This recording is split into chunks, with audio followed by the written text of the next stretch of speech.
지난 화요일 날 오후 5시 50분에 김해 CGV에서는 마지막으로 상영되는 김복동 할머니 영화입니다. 그걸 봤습니다. 우리 시각장애인 부부이신 우리 김순덕 집사님 내외가 누구하고 같이 봐줄까 하다가 우리 내외를 선택해 주셔서 함께 보게 됐습니다. 일정이 좀 안 맞았는데 제가 화요일 모임이 있긴 하지만 우리 김순덕 집사님이 꼭 김복동 할머니를 봐야 된다. 남편 되는 김창건 성도님도 별로 이렇게 하는데 본인이 꼭 봐야 된다. 근데 이게 흥행이 안 됐는지 화요일 날이 마지막 상영이에요. 그래서 억지로 시간을 내서 봤는데 참 감사한 것은 보고 싶은 영화라는 거예요. 이게 상업적인 영화가 아닌 거 알잖아요. 다큐멘터리식의 영화. 이분이 일본의 군복 공장에 취직하는 줄 알고 갔더니 위안부로 끌고 가서 고생을 하신 분이에요. 그래서 21년간인가 숨겨놓고 살다가 자신이 위안부였던 것이 알리고 인권 투쟁을 한 인권운동가로 더 유명해진 김복동 할머니 그 일대기 애잔한 마음과 그거 보고 나면 눈가에 눈물이 이렇게 맺어지는, 요새 말로 얘기하면 지금 같은 시국에 꼭 한국 사람을 한 번쯤 봐야 된다. 끝나고 나서 뭐 봐야 된다 이렇게 얘기해도 소용이 없겠지만 너무 감사하고 좋은 시간. 이 내용은 우리 김복동 할머니가 살아생전에 일본 총리에게서 사죄를 받았으면 좋겠다 라는 겁니다. 그런데 왜 일본이 왜 사죄를 안 하느냐? 아베 총리 입장에서 보니까 1965년 한일 기본조합과 2015년에 있었던 한일 위안부 문제 협상 합의, 이 8.15를 중심으로 해서 강단에서 선포된 목사님의 설교가 불신자들에게까지도 이슈가 돼서 논란이 되는데 뭐 좀 민감한 부분이기도 해요.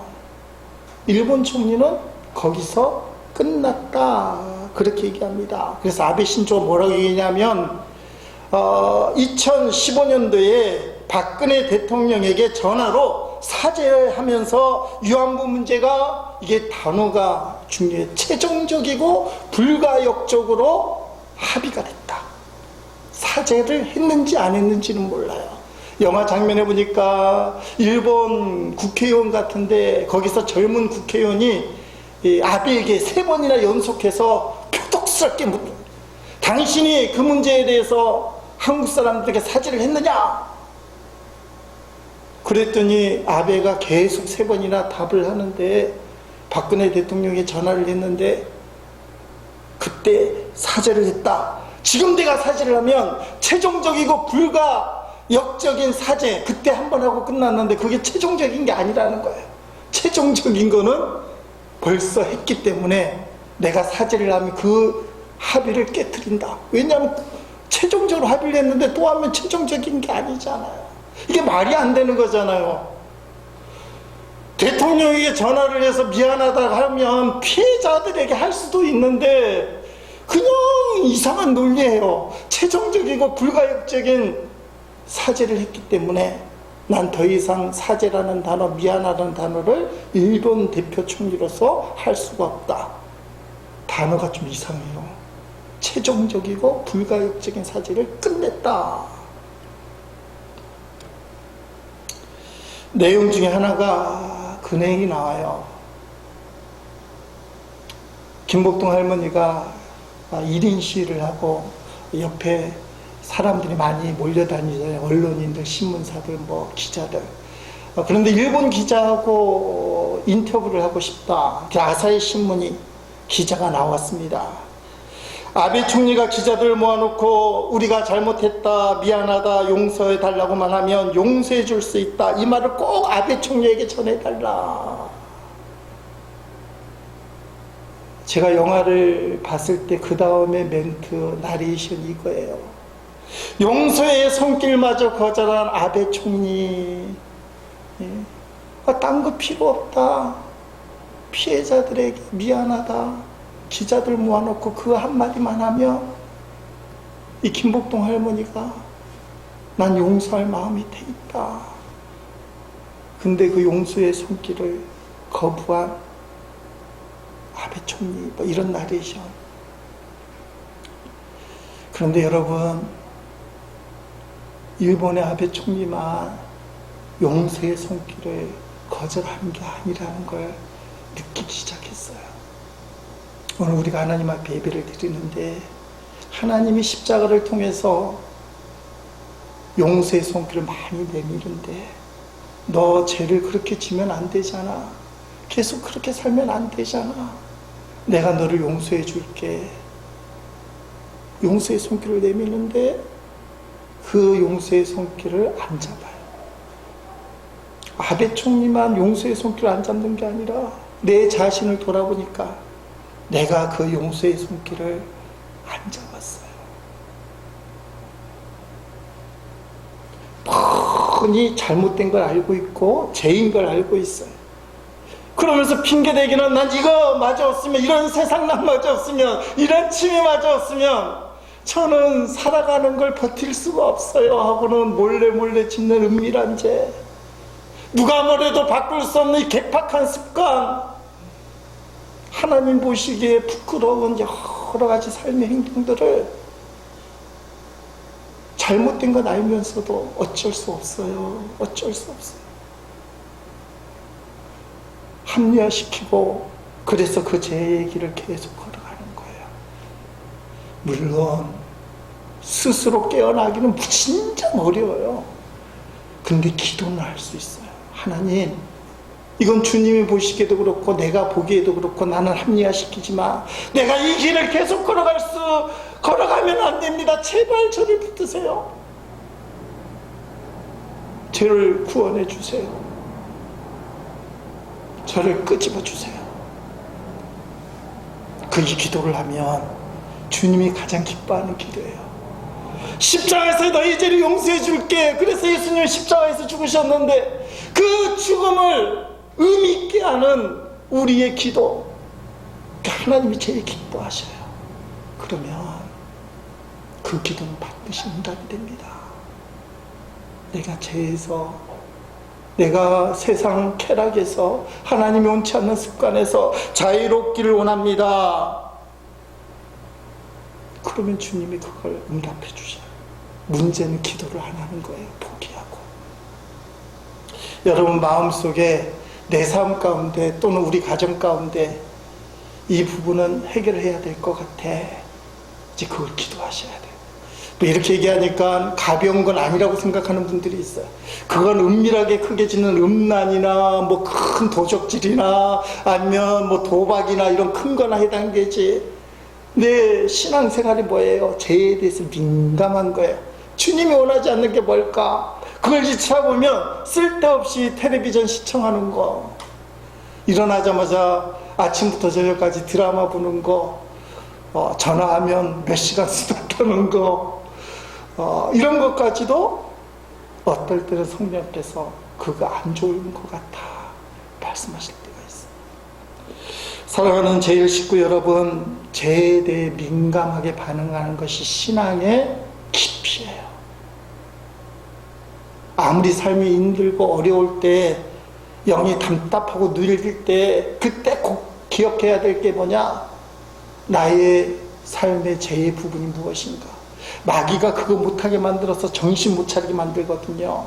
삶이 어렵고 힘들고 고달프고 때려맞고 내 마음대로 안 되고 뭐 세상 말로 얘기하면 우울증에 걸린 같은 상황인데 영적인 부분까지 콱 막아버려요. 왜냐하면 영의 소업을 콱 쥐어짜서 말라 비틀어 죽게 만들려고. 근데 성령께서 그 숨을 열게 하는 첫 번째 길이 십자가의 은혜예요. 그래서 주님 앞에 나가고 주를 부르고 자신의 죄를 고백하기 시작하는 거. 현대교회를 향한 10가지 기소장, 책 제목이 멋있잖아요. 현대교회가 잘못되니까 기소장을 보냈다는 거예요. 요새 뜨는 목사님인데 폴 옥선 목사님, 이 목사님 이야기 중에 어느 교회에 초청을 받아서 설교를 하는데 예배가 끝날 쯤에 9살 아이가 잔뜩 겁먹은 모습으로 터벅터벅하고 예배당 앞으로 강단으로 나오는 겁니다. 아폴로스 목사님이 도대체 무슨 일이 있니? 9살 꼬마가 제가 큰 죄를 저질렀어요. 예배드리던 교인들이 다 잔뜩 긴장하고 9살짜리가 무슨 죄를 졌을까? 도대체 넌 무슨 죄를 졌길래 큰 죄를 졌니? 엄마 말을 안 들었어요. 이 얘기를 꺼내는 순간에 교인들이 웃어요. 9살 아이가 엄마 말을 안 듣다고 저렇게 부들부들 떨면서 큰 죄를 저질렀다고 하는구나. 폴로스 목사님의 다음 이야기가 중요합니다. 여러분 웃지 마십시오. 지금 주님께서 무슨 일을 하고 계신지 아십니까? 하나님께서는 이 아이를 통해 우리 모두가 가져야 할 죄에 대한 태도를 말씀하고 있습니다. 어머니 말을 안 들어서 죄를 짓는 것 때문에 천국에서 떨어져 나갈 수 있다는, 어머니 말을 안 들은 게 큰 죄라고 생각하는 이 9살 아이를 통해 자그마한 죄를 통해서도 천국에서 떨어질 수 있다는 죄의 민감성에 대해서 하나님은 말씀하고 있습니다. 여러분, 죄는 조그만 죄를 통해서도 지옥에 가기에 충분해요. 죄에 대한 민감성. 여러분, 죄를 지으면 어떻게 해야 합니까? 주님 앞에 고백하고 용서받아야 돼요. 그게 바로 레이기서예요. 레이기서. 레이기에는 5가지 제사가 나옵니다. 번제, 소제, 하목제, 속제제, 속건제, 때로는 제사장 유임식까지, 유임식이 4번째쯤에, 3번째 다음에 4번째쯤에 들어갈 때도 있는데, 근데 5대 제사, 그렇게 얘기를 합니다. 다 핵심은 하나님 앞에 제사를 드리는데, 지난번에 말씀드린 것처럼 성막에 대한 전문가 목사님 많은데 제사 전문가는 없어요. 왜냐하면 출애굽기, 레위기, 성경 여러 곳에 제사법이 나오는데 다 틀려. 내용도 업그레이드되고 줄여들고, 출애굽기 18장 19장에 유임식이 나오는데 레위기 요새 7장 8장에 유임식이 나오는데 틀려. 그래서 제사 전문가 목사님은 없는데, 그래서 레위기를 지난주 이번주 할 때 우리가 핵심을 붙잡는다 그랬어요. 제가 붙은 핵심이 뭡니까? 따라합시다. 하나님은 예배를 좋아하신다. 2번째는 우리의 삶이 예배가 돼야 된다.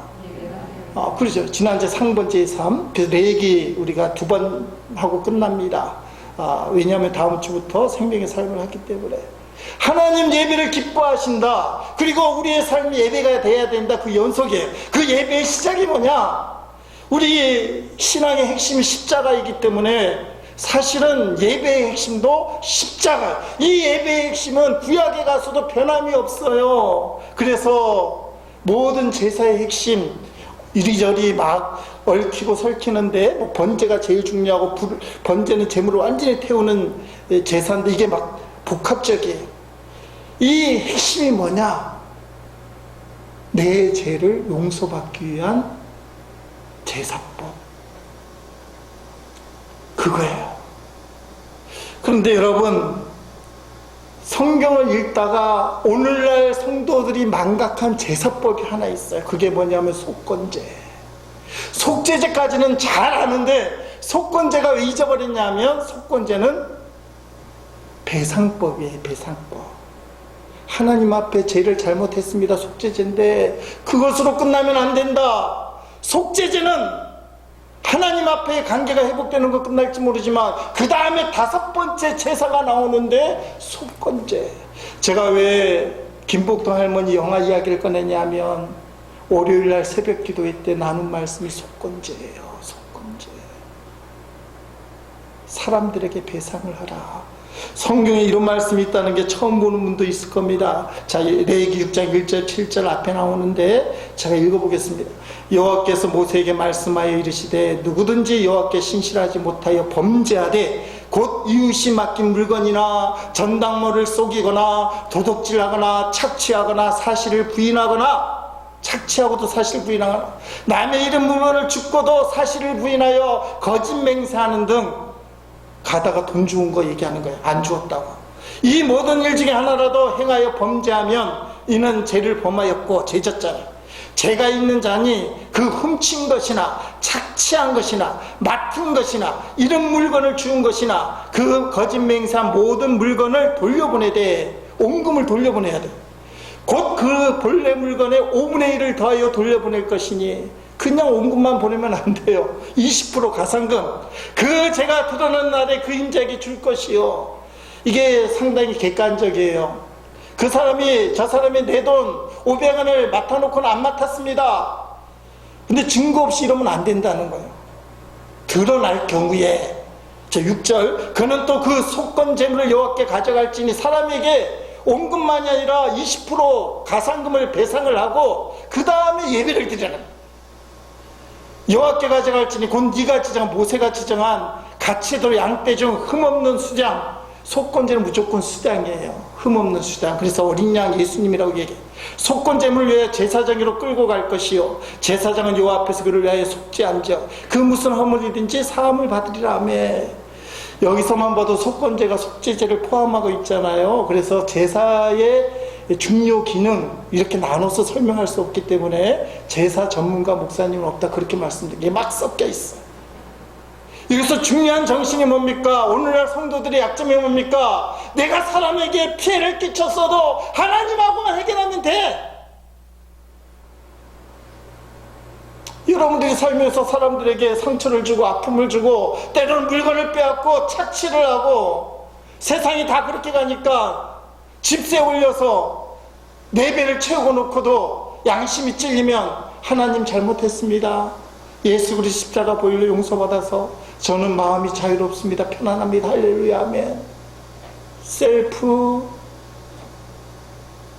용서, 편안함. 이게 사실은 한국교회뿐만 아니라 예수 믿는 성도들의 가장 기본적인 하나님의 용서받는 방법.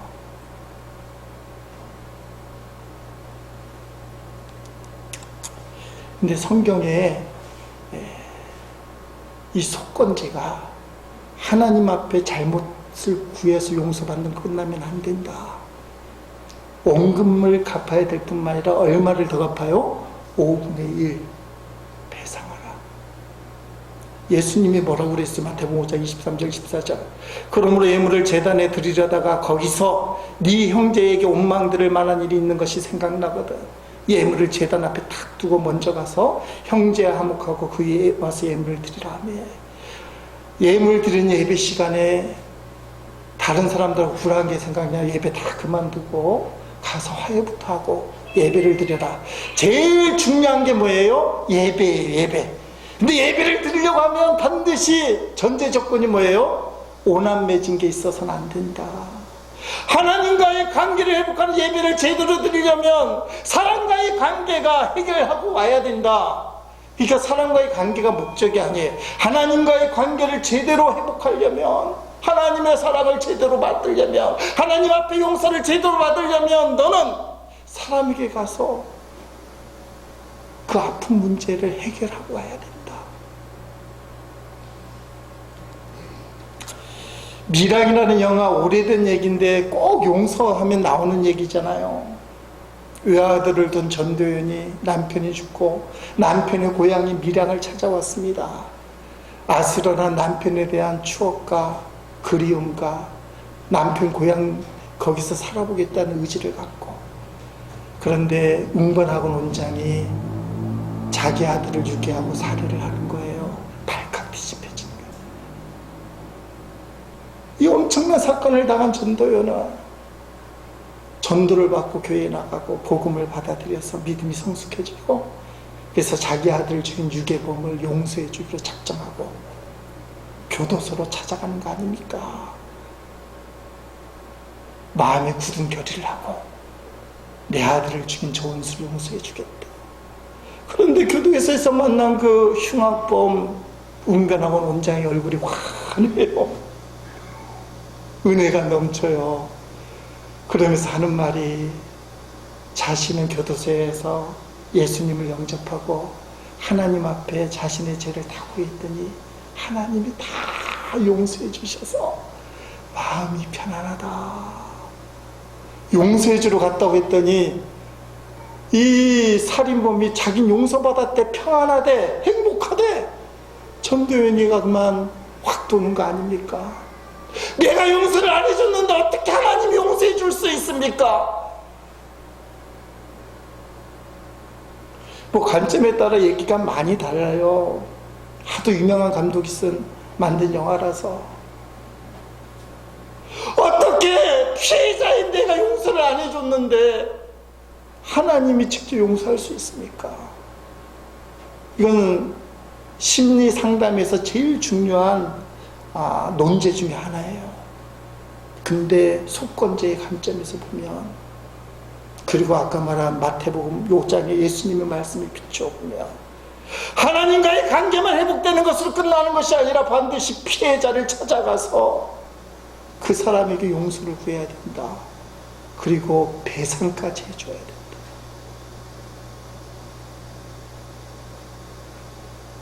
김복동 할머니 영화 이야기가 피해를 당한 우리 민족의 입장에서 성경적으로 이렇게 해결이 돼야 된다는 거예요. 자기 스스로만 해결된다고 되는 게 아니에요. 사랑하는 성도 여러분, 신앙생활이 하나님을 사랑하고 그 사랑을 받고 축복을 누리기 위해서 우리가 열심히 신앙생활하는데, 하나님의 사랑은 반드시 이웃사랑과 연결되어 있습니다. 하나님을 사랑하면 너의 이웃을 사랑합니다. 하나님 앞에 용서를 받게 되면 그 용서의 마음으로 피해를 입은 사람들을 찾아가서 배상을 하게 됩니다. 온금만 갖는 것이 아니라 내게서는 20%를 더 주라. 이게 속건제의 정신입니다. 본문을 좀 강의를 하면 이 제사법 중에 속건제를 얘기하면서 오늘 본문은 이 레위기 3장에 속건제가, 화목제가 얘기 나오는데 또 화목제가 나와요. 그러니까 아까 말씀드린 것처럼 제사가 이리저리 복합적인 내용이 있는데, 화목제가 왜 다시 중복이 되느냐? 오늘 부분에 있어서는 화목제를 드리는 제물 중에서 제사장들이 멀치하냐, 그 내용. 제사장들이 멀치하냐. 우리가 알다시피 12지파 중에 기업, 땅을 받지 못하는 지파는 레위 지파예요. 왜 그러냐면 하나님만 섬기고 말씀을 잘 다른 백성들에게 가르쳐서 믿음을 잃지 말게 하고, 그래서 이 레위 지파는 또 제사장이 레위 지파에 속했는데 제사에서 나오는 제물로만 먹고 살게 돼 있어요. 예배에 드려지는 제물로만. 본문에 보니까 재미있는 내용이, 제물이 뭐라고 이게 안 되잖아요. 속건제면 수량이 많고 화목제물은 여러 가지 뭐 종류가 많은데, 재미있는 건 이 가슴살은 제사장과 온 다른 제사장들하고 나눠야 돼. 그게 31절 후반절에 나와요. 해석은 문자적으로는 좀 다르게 읽을 수 있지만 해석을 하게 되면 가슴살 부위는 모든 제사장들하고 나누라. 31절 후반절에 보니까 아론과 그의 자손에게 돌릴 것이며, 이렇게 다 나눠야 된다. 그런데 뒷다리살 부분, 이 부분은 그 제사를 집례한 개인에게 준다는 거예요. 이게 33절 후반이에요. 아론의 자손 중에서 화목제물에 피와 기름을 드리는 자는 그 오른쪽 뒷다리를 자기의 소득을 삼을 것이며. 희한하잖아요. 가슴 부위는 모든 제사장이 나눠야 되고, 뒷다리살은 그 예배를 집례하는 그 제사장 개인에게 주라, 그 말이에요. 여러분, 이 말씀을 좀 생각해야 돼요. 하나님 앞에 화목제물 드릴 때, 이 화목제물이라는 것은 하나님과 나와의 관계를 회복할 뿐만 아니라 이웃과의 관계도 회복하는, 그래서 감사제물이라고도 그래요. 여러분, 목사 자신의 개인이 갖는 것도 있고 나눠 갖는 것도 있다. 이게 왜 중요하냐면, 일단은 제사장은 예배를 통해서 먹고 살아요. 만약에 이스라엘 백성들이 믿음이 떨어져서 제사를 안 드리고 제물을 안 드린다, 그럼 먹을 게 풍성하겠어요? 없겠어요? 없어져요. 배가 고파요. 근데 믿음이 좋아서 예배를 많이, 제물을 많이 드리면 풍성해지는 거예요. 그런 면에서 보면 오늘날 목사들 입장하고 비슷한 것 같아요. 목회에 소질이 없고 기도가 부족하고 게을러서 교회가 성장하지 못하면 좀 배가 고파요. 그런데 열심히 하고 하나님의 뜻이 있고 은혜가 있어서 부흥이 되면 목사가 좀 풍요로운 거예요.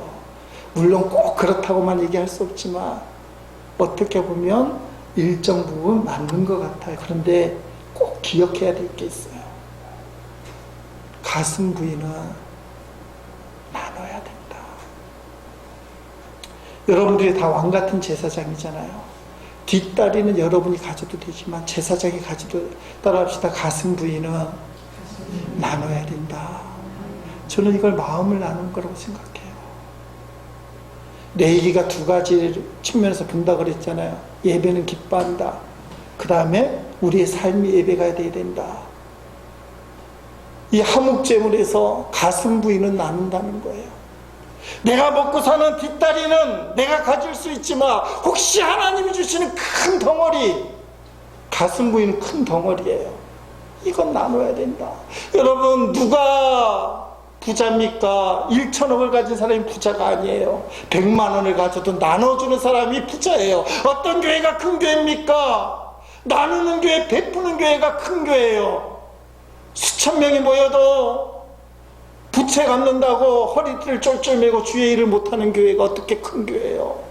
비록 우리 같이 작다 할지라도 주의 마음으로 나누는 교회, 베푸는 교회, 뒷다리살은 있어야 돼요. 우리 교회가 유지하려면 기돈, 경비는 있어야 돼요. 근데 가슴 부위 살이 있을 때 그거는 모든 제사장이 나눠야 돼요. 모든 교회가 나눠야 돼요. 베풀어야 돼요. 이게 화목제에 나오는 오늘 본문에 주어진 말씀이에요. 자기 거 없이 나누란 말은 아니에요. 이게 뒷다리살인지 가슴 부위인지는 각자가 판단해요. 어떤 분은 죽었다 깨어나도 뒷다리살 내꺼 모든 게 내꺼. 잘 봐야 됩니다. 가끔은 가슴 부위를 인정해야 돼. 아, 이거는 나에게 넘치는 하나님의 축복이구나. 내 그릇밖에 축복을 하나님이 허락하시는구나. 그럼 어떻게 해요? 나눠야 돼. 여러분, 그래서 오늘 본문을 통해서 하나님을 사랑하게 되면 이웃을 사랑한다. 왜냐하면 용서를 구할 때 하나님 앞에 용서를 구한 자는 이웃에게 배상한다. 두 번째는 자기 희생. 먼저 봐야 될 게 있습니다. 29절 말씀, 레위기 오늘 보면 29절 이렇게 되어 있죠. 이스라엘 자손에게 말하 이르라. 화목제물을 여호와께 드리려는 자는 그 화목제물 중에서 그의 예물을 여호와께 가져오되. 아, 저는 이런 설교하기 힘든데 히브리어에 기가 막힌 뜻이 있어요. 저 가져오대가 야비라는 뜻인데 뭐 제가 무슨 설명을 해도 이해하겠습니까? 제가 갖고 있는 카리스토 주석, 오너 주석이 이렇게 돼 있어요. 이 절을 해석할 때 29절을 화목제는 한 개인이 하나님과의 화목을 위해 드리는 제사이며 그 예물은 다른 사람들과 더불어 나누는 자발적인 마음에서 우러나오는 것임을 시사한다. 또 언어 주석 중에 유명한 게 있습니다. 옥스퍼드 언어 주석. 거기 보면 이처럼 하나님과 더불어 화목을 회복하기 위해 드리는 화목적 예물은 타인과 함께 자기 것을 나누는 마음이 우러나서 자발적으로 드리는 한 개인의 예물인 것을 알 수 있다며. 이 화목제물은 나중 다른 성경에 보니까 온 이스라엘 백성이 나눈다. 때로는 제사를 드리는 사람과 제사장이 나눴다. 나머지 제사물들은 다 제사장들만 먹는데 화목제물은 다 나눈다네. 근데 화목제를 드릴 때 감사하는 마음으로 자발적으로 시키지 않고, 오늘 예배가 여러분이 드리는 이 헌신의 또 헌금이 화목제가 되는 건 자원하는 마음으로 하나님 앞에 드릴 뿐만 아니라 이 제물이 온 백성이 함께 나누는 겁니다. 29절 뜻이 그렇다는 거예요. 주석에, 오너에. 히브리 사람들 그렇게 듣게 화목제물을 드린다는 것은 억지로 드리는 건 화목제물이 안 된다는 거예요. 기쁜 마음으로 하나님께 드리고 이 제물을 온 사람들과 함께 나누는 겁니다. 그게 여호와께 가져오되라는 이 야비라는 단어 속에 뭐 3인칭 남수 뭐 이렇게 막 설명하지만 속에 들어있다. 그래서 신약에 보면 자원하고 드리지 않는 예물은 안 받는다 이렇게 나오는 거예요. 그러니까 화목제의 정신은 따라합시다. 기쁜 마음으로 나누는 거다. 여러분의 삶 가운데 혹시 넘치는 가슴 부위에 축복이 있으면 어떻게 해요? 억지로 나눠야 된다. 이것도 괜찮아요. 말씀 들었으면 좋아하니까. 근데 화목제는 안 돼. 화목제는 어떻게 해요? 자원하고 기쁜 마음으로 나눠야 된다. 오늘 성경 말씀이 그게 들어있는 거예요.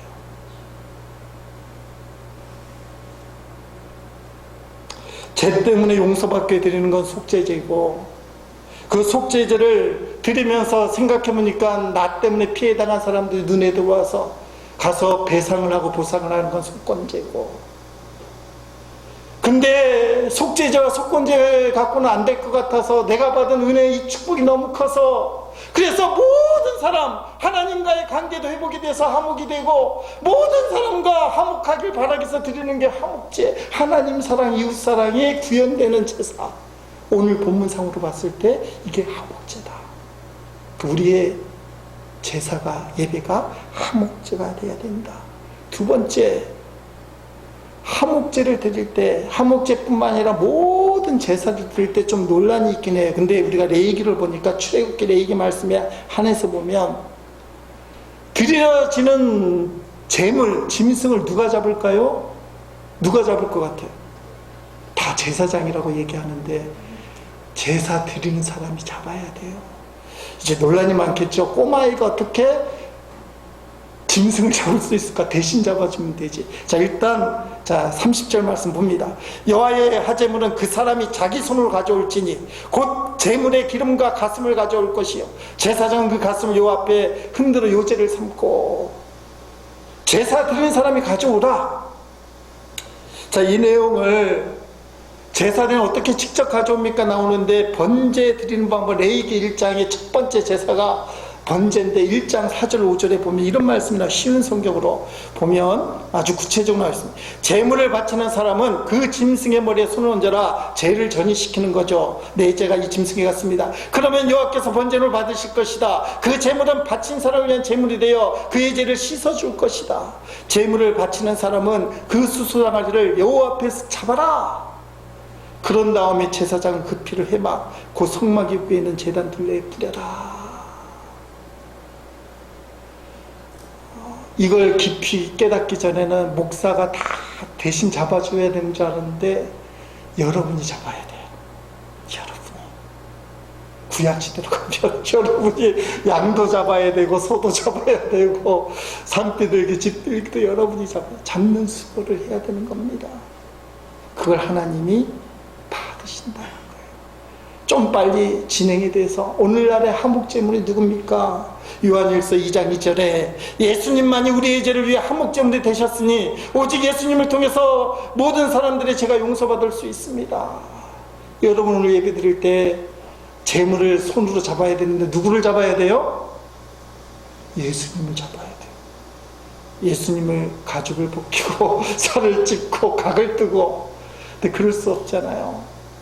십자가를 잡는 거예요. 십자가. 누가복음 8장에 혈류증 걸린 여인이 난 12년 동안 고생한 사람, 재산을 다 탕진하고 더 이상 의학적인 방법이 없을 때 예수님이 회당장 야이로의 딸을, 그 죽어간다는 딸을 고치기 위해서 황급하게 사람들과 함께 움직일 때 이 여인이 몰래 옷자락을 만졌어요. 예수님이 가다가 갑자기 탁 서서 누가 내 옷자락을 만졌느냐 이렇게 얘기하니까 베드로가 상을 수습하게 예수님 여기 보세요. 사람들이 이렇게 주변에 몰려있는데 예수님의 옷을 한두 명이 만졌겠습니까? 수십 명이 만졌는데 왜 그러십니까? 급한데 빨리 갑시다.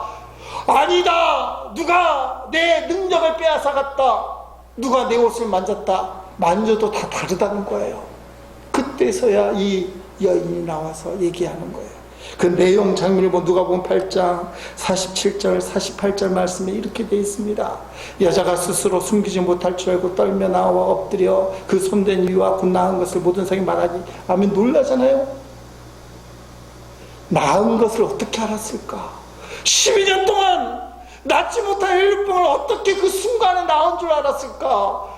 신체의 변화가 있었겠지만 따라합시다. 믿음의 고백. 오늘 예배 드릴 때 우리가 믿음의 고백을, 내가 예수님을 화목제물을 잡습니다. 내가 잡습니다.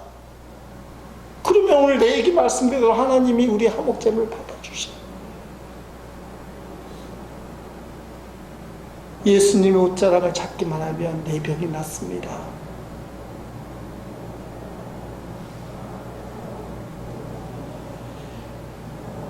무서움을 많이 갖는 5살짜리 아들을 가진 아버지가 얘에게 담력을 키우기 위해서 어느 날, 얘야 한밤중에 뒤뜰에 가 있는 빗자루를 가져와라. 얘는 못 가져온다는 거예요. 아니다, 예수님은 살아계시고 너와 함께 하시고 저 뒤뜰에도 예수님이 계시잖아. 가서 빗자루 좀 갖고 와. 그랬더니 얘가 어떻게 한다 그래요? 방문을 빼꼼 열고는, 예수님 뒤뜰에 계시다면서요, 계시면 빗자루 좀 갖다 주세요. 뭐 했다는 거예요. 어린아이의 신앙에서 나와야 됩니다. 예수님이 다 아시지만 우리가 해야 할 게 있어요. 울며 씨를 뿌린 자가 기쁨으로 단을 거둬요. 울며 씨를 뿌리지도 않고 예수님을 붙잡지도 않고 자기 희생도 없이 어떻게 하나님의 역사만을 기대하고 하나님의 축복만을 바라보고 가정의 회복과 교회의 부흥을 우리가 기대할 수 있습니까? 레위기서에는 그 재물은 네가 잡아야 돼.